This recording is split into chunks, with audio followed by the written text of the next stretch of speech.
Madame, monsieur, bonjour, bienvenue dans votre édition du 13h. Le chanteur Carlos est mort ce matin d'un cancer foudroyant. Il avait seulement 64 ans. Il a signé de nombreux succès populaires comme Big Bisou ou Les Papayous. C'était aussi le fils de Françoise Dolto. Une étudiante de 19 ans est portée disparue depuis 5 jours maintenant dans le Loir-et-Cher. La voiture et le sac à main d'Harmonie ont été retrouvés dimanche matin près d'une rivière à Seine-Saint-Denis. C'est la révolte des seniors. Plusieurs d'entre eux ont saisi la haute autorité de lutte contre les discriminations. Ils parlent de racisme anti-vieux et s'estiment exclus des sondages. Une cabine d'essayage sur Internet, des sites de vente par correspondance vous proposent de tester virtuellement les vêtements que vous souhaitez acheter en entrant vos mensurations sur la toile. Et puis dans les 5 dernières minutes, nous recevrons Jean-Jacques Hadot. Il vient nous parler du Salon du cinéma qui se tient ce week-end à Paris. On y découvre les secrets du 7e art avec de nombreuses stars.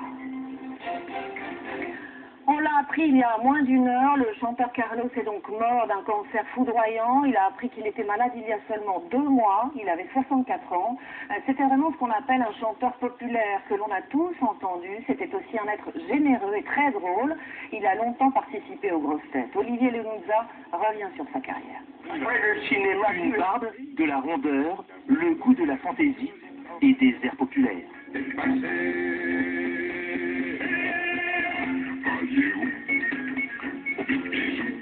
L'ami des enfants, l'ami des stars, le témoin du mariage du siècle entre Coluche et Thierry Leluron.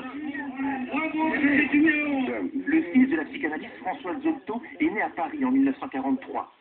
Yvan Chrysostome entre dans le monde du showbiz en 1962. À 19 ans, il devient le secrétaire artistique de Sylvie Vartan. Et puis un jour, Yvan Chrysostome entre en studio, se met au micro, il devient Carlos. 1969, première chanson. 1973, premier succès.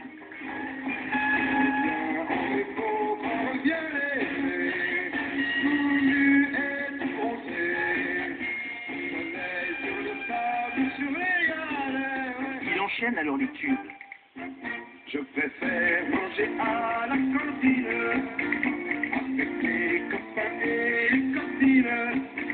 Et même si la viande est du cantine. Oh là là, je suis toujours prêt pour la mamoula.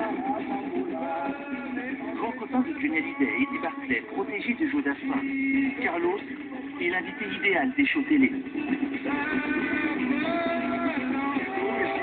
Ces petits camarades, en grimpant comme un fou en haut des parades. Depuis le début des années 80, la carrière musicale de l'artiste marque le pas. Le plus souvent, on entend Carlos dans les grosses têtes, émissions de Philippe Bouvard. Ce passionné de pêche et de voyage a conservé toute sa vie le goût de la gaudriole L'amour, et du public. dans une voiture, bois de vacances, c'est 2000 francs d'amende.